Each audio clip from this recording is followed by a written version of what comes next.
Ahí le va, mi chavo.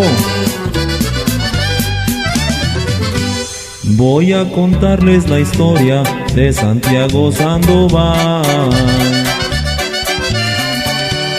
el que ha luchado en la vida para poderse superar.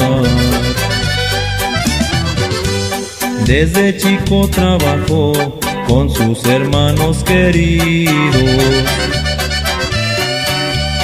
para sacar adelante a su padre tan querido. Su padre se accidentó y lo tenían que ayudar. Le sufrió mucho en la vida, ninguno le va a contar.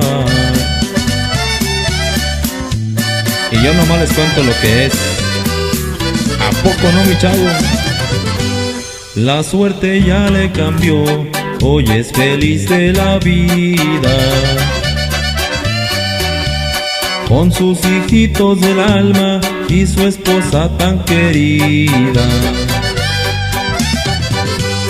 Se pasa en su camioneta sin preocuparse de nada. Le gusta tomar contento y que le toque la banda. De Santiago Sandoval no se vayan a olvidar. Ya le canté su corrido, ya me voy a retirar.